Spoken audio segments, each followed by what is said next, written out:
अस्सलाम वालेकुम जी, welcome back to my channel. I hope आप सब खैरियत से हैं और दुआ करती हूँ कि आप सब अपने प्यारों के साथ एक सेहतमंद ज़िंदगी गुजार रहे हों। हमेशा की तरह ज़बरदस्त से आइडियाज़ और टिप्स लेकर आपकी खिदमत में हाज़िर हुई हूँ। उम्मीद करती हूँ आज की वीडियो भी हमेशा की तरह आपको पसंद आएगी। बिना स्किप किए आज की वीडियो को देखिएगा। तो बढ़ते हैं आज के आइडिया नंबर 1 की तरफ।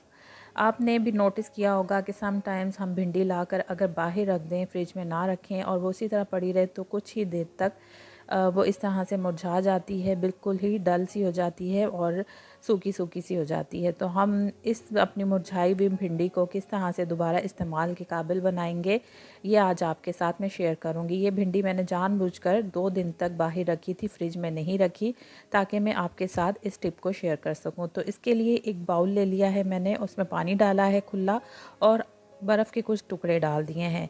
आइस क्यूब डाल देंगे हम, ज़रा दिल खोल के आइस क्यूब डालनी है। और जितनी भी हमारी मुरझाई हुई भिंडी है, बिल्कुल सूखी हुई भिंडी हो चुकी है जो, वो इसमें डाल देंगे। इतना पानी होना चाहिए कि भिंडी हमारी जो है इसमें डूब जाए।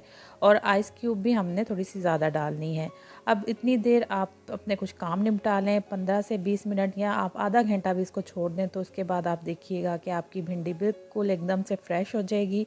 ऐसे लगेगा जैसे आप अभी मार्केट से इसे ख़रीद कर लाए हैं। तो आप देख सकते हैं डिफरेंस लग रहा है ना, कि जैसे हम अभी इसे मार्केट से ख़रीद कर लाएं। तो अगर आपकी भिंडी भी पड़ी पड़ी मुरझा जाए तो इस तरीके को फॉलो कीजिएगा और मुझे ज़रूर बताइएगा। बढ़ते हैं नेक्स्ट टिप की तरफ। अब सम टाइम्स हम केले ज़्यादा ले आते हैं और वो पड़े पड़े गल जाते हैं, खाने के काबिल नहीं रहते और ज़ाया जाते हैं। तो केलों को किस तरह से रखा जाए, एक तो आपने इस चीज़ का ख्याल रखना है कि इसको किसी बास्केट में ना रखें कि ये केले नीचे टच ना हों। जब ये नीचे टच होते हैं तो उसकी वजह से ये गलना शुरू हो जाते हैं। तो मैंने ये डोरी ले ली है। ये वही डोरी है जो कि हमारे घर में पेपर बैग्स आते हैं डिफरेंट शॉपिंग्स के साथ, तो उसमें जो हैंडल लगे होते हैं उसकी डोरी मैंने निकाल ली है। और अब इसके दरमियान में से बंच के मैं इस डोरी को निकालूंगी। एक साइड पर एक डोरी का सिरा होगा और दूसरी साइड पर दूसरा सिरा। अब इसको पकड़कर हम इसे किसी ऐसी जगह पर लटकाएंगे जहाँ पर ये इजीली हमारी अप्रोच में हो। तो इस तरह से आपने इसको लटका देना है किसी भी जगह पर। तो मेरी किचन में यही स्पेस थी, मैंने यहाँ इसे लटका दिया है। अब ये बिल्कुल भी ख़राब नहीं होंगे, काफ़ी दिन इस्तेमाल के काबिल रहेंगे। तो इस तरह से अगर आप अपने केलों के बंच को लटका कर रखेंगे तो वो काफ़ी दिन तक फ्रेश रहेंगे। चाय पीने के बाद हम चाय की पत्ती को बेकार समझकर डस्टबिन में फेंक देते हैं, हालांकि ये बहुत ही काम की चीज़ है, क्लीनिंग के लिए बड़ी ज़बरदस्त है और भी इसके बहुत फ़ायदे हैं। तो आज मैं कुछ आइडियाज़ आपके साथ शेयर करूंगी कि किस तरह से हम चाय की पत्ती को दोबारा से यूज़ करते हुए अपने डिफरेंट काम इससे ले सकते हैं। तो सबसे पहले मैं आपके साथ एक क्लीनिंग का आइडिया शेयर करूंगी कि किस तरह से हम इस बेकार पत्ती से अपनी चीज़ों को साफ़ कर सकते हैं। ये मेरा सिंक है, डेली हम बर्तन धोने के बाद बस जल्दी जल्दी में इसे वॉश कर देते हैं, जिसकी वजह से इसकी जो शाइन है वो आहिस्ता आहिस्ता कम होने लगती है। अब आप मेरे सिंक की हालत देख सकते हैं। तो बस क्या करेंगे हम कि ये चाय की पत्ती लेंगे, थोड़ा सा इसमें नमक डालेंगे और बस इन दो चीज़ों से हम ज़बरदस्त सी क्लीनिंग करेंगे अपने इस सिंक की। अगर आप डिश लिक्विड के कुछ ड्रॉप्स डालना चाहते हैं तो वो भी डाल दें, मैंने नहीं यूज़ किया। मैं सिंपल चाय की पत्ती और नमक की मदद से अपने इस सिंक को साफ़ करूँगी। स्क्रबर मैंने ले लिया है और अच्छी तरह से मैं अपने स्क्रबर की मदद से अपने सिंक को साफ़ कर रही हूँ इन दोनों चीज़ों के साथ। अगर आप थोड़ी सी मेहनत करेंगे तो ही रिज़ल्ट मिलेगा। कोई भी चीज़ मैजिक नहीं करती, जादू किसी चीज़ में भी नहीं होता, आपको कुछ ना कुछ तो करना ही पड़ेगा। तो बस हल्के हल्के हाथ से हमें इसे स्क्रब करना है, बहुत ज़्यादा एफ़र्ट लगाने की ज़रूरत नहीं है। तो जिस तरह से हम डेली क्लीनिंग करते हैं बस आपने उसी तरह से इसको क्लीन करना है। किसी किस्म के हमें लिक्विड की ज़रूरत नहीं पड़ेगी। समटाइम्स हमारे घरों में ऐसा होता है कि हमारा जो क्लीनर है वो ख़त्म हो चुका होता है, तो उन दिनों में आपके बहुत काम आने वाली है ये टिप। उन दिनों में आपने इस टिप को ज़रूर अप्लाई करना है। तो इसके बाद आप इसका रिज़ल्ट देखिएगा और मुझे ज़रूर फीडबैक दीजिएगा कि आपको इससे कैसे रिज़ल्ट हासिल हुए।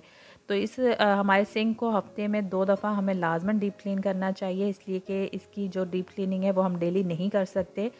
और इसके अंदर एक जाली भी बनी होती है, इसकी डीप क्लीनिंग बिल्कुल मत भूला करें। सारा जो छोटे छोटे पार्टिकल्स या कचरा वगैरह होता है वो इसके अंदर आकर फंस जाता है, तो इसकी डीप क्लीनिंग भी बहुत ज़रूरी है। तो उसे भी मैंने निकाल लिया है और सेम उसी चाय की पत्ती और स्पंज की मदद से अच्छी तरह से इसे रब कर रही हूँ ताकि ये अच्छी तरह से क्लीन हो जाए।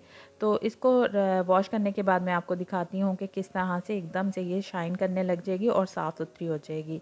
तो इस तरह से हम अपनी चीज़ों को बग़ैर किसी ख़र्चे के घर में मौजूद उन चीज़ों से जिन्हें हम बेकार समझते हैं क्लीन कर सकते हैं। चलें अब सिंक को वॉश कर लेते हैं और सिंक का फ़ाइनल रिज़ल्ट आपको दिखाती हूँ।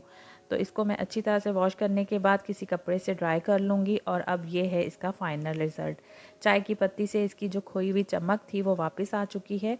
इस तरह से आप भी अपने सिंक को हफ़्ते में 1 से 2 दफ़ा लाज़मन डीप क्लीन किया करें और चाय की पत्ती का इस्तेमाल करके देखिएगा, आपको बहुत ज़बरदस्त रिज़ल्ट मिलेंगे।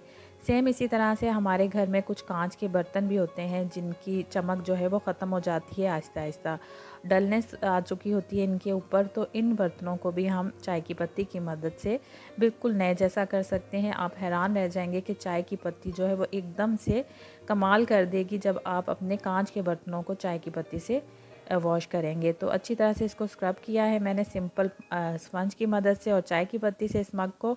और पहले आप इसकी हालत देख रहे थे और अब आप देख लें कि कितना ज़बरदस्त रिज़ल्ट है।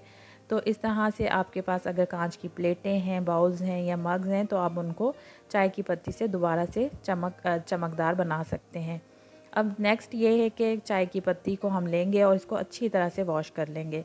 जितना भी इसमें दूध और चीनी का असर आया हुआ है उसे हमने निकाल लेना है। काफ़ी मैंने देर तक इसे वॉश किया था ताकि इसमें सारे जो चीनी और दूध के असरात हैं वो निकल जाएं।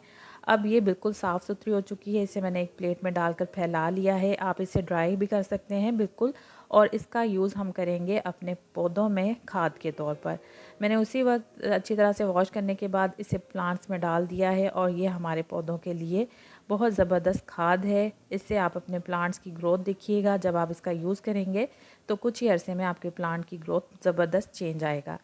तो इस तरह से आप इन चीज़ों को इस्तेमाल करें और ज़बरदस्त से रिज़ल्ट पाएँ। तो आज की वीडियो यकीनन आपको पसंद आई होगी। अगर पसंद आई है तो मेरे चैनल को सब्सक्राइब कीजिएगा, लाइक कीजिएगा और कमेंट करके ज़रूर बताइएगा कि आपको आज के आइडियाज़ कैसे लगे।